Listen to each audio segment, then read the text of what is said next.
Hello everybody, Josh12 back on the TV couch to talk all things Arrow. Yes, I'm here to give you my official review for Arrow Season 5 Episode 2 titled Recruits. And of course, if you haven't seen the latest episode of Arrow, please go check it out because this review may contain spoilers. But that being said, let's get into the newest episode of CW's Arrow. Now, let's be honest here. Arrow has really shifted in a new direction. And from what I've gathered, they're trying to go for a similar style they were kind of going for in season 1. They're trying to go back to their roots, and I say huge kudos for that because as much as I have enjoyed what Arrow has tried to have done in the previous seasons, I do appreciate the idea of going back and having a single story of just Oliver by himself doing his own thing and trying to bring justice to his city, and I like that, and I like the idea of bringing in these new kids and giving them their own POV story without really giving them a POV story, and kind of seeing like what happens when you have people who have similar goals and don't trust each other, but you throw them in a ring and just like see what happens. And that's what this episode is. Oliver, after agreeing with Felicity and Thea and the rest of the gang to create a new team of vigilantes to save Star City, he brings in the new recruits. We get Wild Dog, we get the girl that we saw in last season who, from what I'm hearing, is going to become Artemis, which I think is pretty cool. And of course, Mr. Terrific comes in. You got the guy who really, I don't know, could be a great superhero in the future, but who knows. In the way that Oliver states in this episode, when he's not behind a camera, he's kind of useless, so I mean, like, that's the main protagonist of the story saying something, and I kind of agree with them. But we'll see what happens with the remainder of the season. Starting off on the positives, I love the new recruits we got. The new recruits kick ass, and I love Wild Dog. I like the actor that they got in to betray him, and he's done a real good job so far, and I like where they're going with it. Wild Dog is not really an extensively amazing character from the comics. He's kind of just like a classic case of when comic book writers back in the 80s and 90s tried to make their superhero vigilante characters street, or what they thought would be like the streets or whatever, and that's kind of like where Wild Dog comes in. He's kind of like a classic case of wave of like 80s and 90s comic book artist renditions of what a street vigilante could look like, which is basically a ripoff of Casey Jones. So it is what it is. Ironically enough, Stephen Amell played freaking Casey Jones. So it's a small world after all. But disregarding any of that, I like the actor, I like the character, and so far I'm really digging the new recruits. I'm digging this father figure, or maybe lacking of, that Oliver's kind of going for in this season, and I enjoy it. I think it's awesome. I love the action, the training montages, the training sessions as a whole are awesome. They're cool. The work they've been putting in is really good.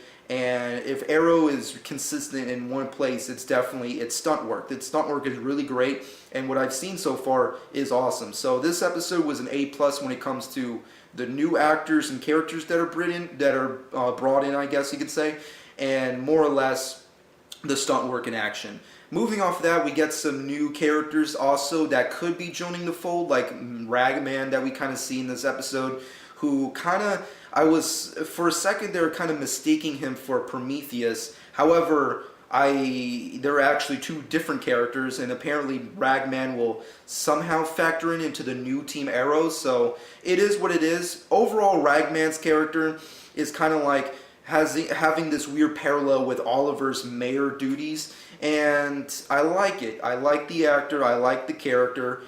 In the comics, he's kind of whatever, so it is what it is. But from what I've seen, what they can do with this character on screen, it kind of seems like they could do some very interesting things there. Because based off what I've seen in this episode, is that Season 5, other than the creators trying to go back to the roots of Season 1, it seems like a lot of the villainry will be collateral damage to what happened in Season 4. So all the Damien Dark, Hive, Genesis stuff will be linking out into this season. So that's kind of like what the villains kind of have planned for, and I'm okay with that. I think that's kind of interesting plot twist, and I would really like to see and interested in seeing what happens when characters like Ragman, who are affected of what happened in Season 4, find out that the characters that they have been teaming up with actually are the cause for the collateral damage that happened back in season 4. So I think there's a lot of interesting possibilities there.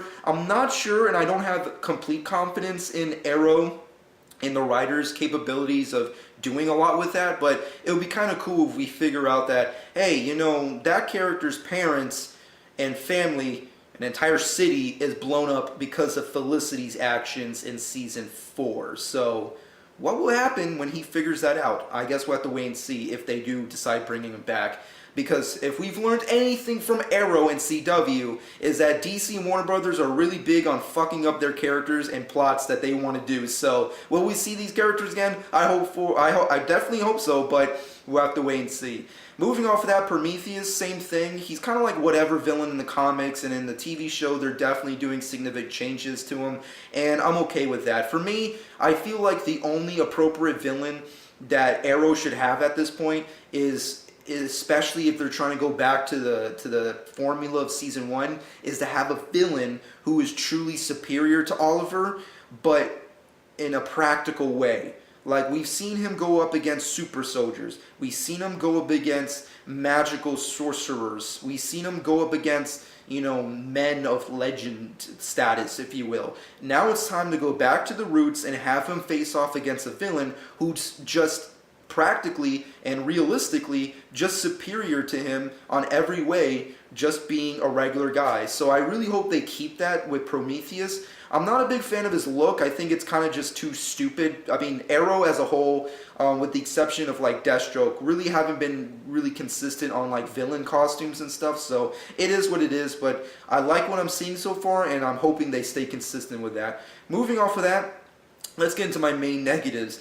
Besides all the new recruits, Wild Dog, the villains, and Ragman, and the action, the thing that bothers me the most with this episode is the suspension of disbelief we get. There are several instances where Oliver, as Green Arrow and as himself, as the mayor of Star City, does a lot of weird things that I'm just like, how is it possible that no one knows that that fucking asshole is this guy? It's just weird. And not only that, even when he does things behind the scenes in his Arrow suit, just really bothers me. It bugs me that they did this. And they didn't use any weird camera angles. They just were upfront with it. And if you don't know what I'm talking about, it is the identity of Arrow.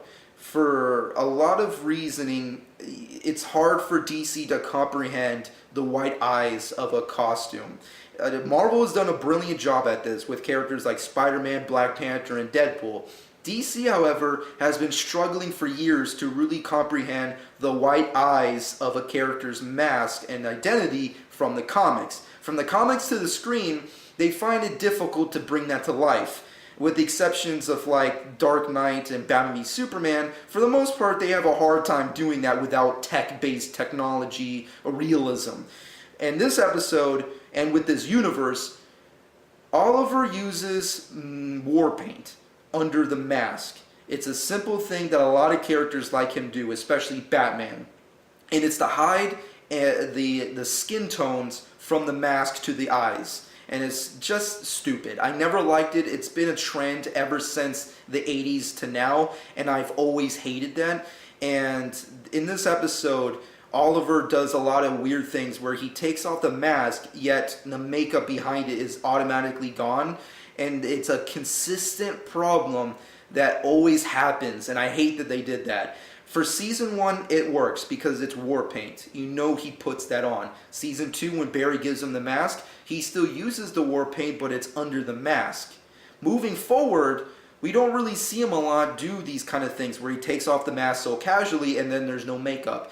But ever since like the second he becomes Green Arrow to now, he's been doing that a lot, and he does that a lot in this episode, and it just bugs me. I feel like if you're incapable of doing white eyes, don't do this shit. Don't do that. And on top of that, there's another mistake where Oliver enters a room, and then 5 seconds later, he's in full Arrow gear, ready to kick ass. And it's like, the time ratio and the suspension of disbelief is a very fine line. It's a very fine line, and when you cross it, you fuck up. And in this episode, they fucked up in a lot of areas. It's like, keep the mask on. If you're going to take it off, show the war paint, and if not, don't show it on camera. Secondly, it's just like unless you're Iron Man, it's kind of impossible to just be in a room and then automatically in seconds, in a matter of fucking seconds, be in your costume ready to kick ass. It makes no sense, so don't do that.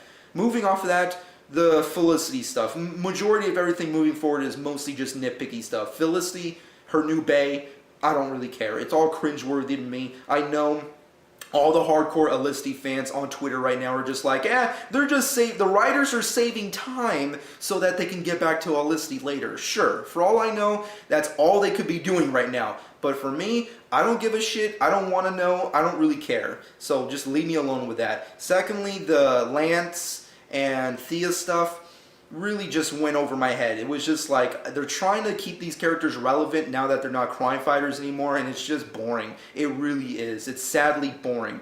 Diggle, we got Diggle back. Look, John Diggle will always be a consistent staple on the show as long as the writers don't write him off. But his storyline, as cool as it may look, it just went over my head. Like, subjectively, it just went over my head, and it just didn't make any sense. Like, what is he doing? What is the purpose of this? How is this going to factor in to the rest of the season? How will this parallel with Oliver's story? It just didn't make any sense. And also, on top of that, the Russia stuff. Yes, we're not on the island anymore. That sucks. But in general, this Russia flashbacks just seem to be boring. You know, it's like, wow, he's gonna join some kind of weird Russian mob. Who really cares? Like, honestly, like, as long as they keep with the recruits, the main villains, Oliver doing solo stuff as the Arrow or Green Arrow, you have a very good season here. But, you know, all these other things are just still inconsistencies that bothers me. But regardless of any of that, the latest episode of Arrow was pretty good. It was pretty decent. I enjoyed it a lot. And that's all I really can say. So moving off of that, let's get into my final verdict. Well, my final verdict for the latest episode of Arrow, Season 5, Episode 2, has to be a solid 7 out of 10. It was a pretty good episode. So far, Arrow has kind of just been just a little above average. Nothing too crazy, but I'm getting the feeling that we're starting to get into a really weird but interesting wave of episodes, so I can't definitely wait. And also, I really am interested in seeing what happens to the show once we reach 100 episodes, because in this season, we will officially reach 100 episodes with Arrow, which is really cool and interesting. So I definitely can't wait. And will Destro come back? I'm just saying, it could be really cool. But with all that being said and done, that's been pretty much my personal thoughts on Arrow Season 5, Episode 2. And of course, with that being said and done, my personal thoughts on next week's episode. Really, CW? Really? I'm just saying, folks, if you don't know, if you didn't see the promos or teasers, apparently Stardust is coming in. Cody fucking Rhodes is coming in for next week's episode of Arrow, and I can definitely say, why? Is there a purpose to this? Like, no offense to Cody Rhodes, no offense, because I know Stephen Amell, he did the whole WWE thing last year or whatever, and it is what it is, back in SummerSlam or whatever, but really, I mean, like, it was one thing for Flash to do the Edge, because at least the Edge, he's cool and he does stuff, he's a good guy, he's a funny good guy, but Cody, Stardust, really? Like, what's next? Are you going to bring in Roman Reigns or some other asshole I don't know from fucking WWE? It's just enough with the WWE. We need the connections to stop. At least in my opinion, it's kind of bugging me. But if you're fucking huge fans of WWE, you're probably going to love this. So kudos to you. But with that being said and done, that's been my official thoughts on Arrow Season 5, Episode 2, titled The Recruits. I hope you guys enjoyed, and comment below. Let me know what you think about all things Arrow. With that being said, shameless plug time. Follow me on Twitter, Instagram, @Josh12. Subscribe to my channel if you've not done so already. And hope you guys enjoyed. And this has been Josh12. My name is Oliver Queen. For 5 years, I was stranded on an island with only one goal: bring down those who are poisoning my city. To do this, I must become someone else. I must become something else.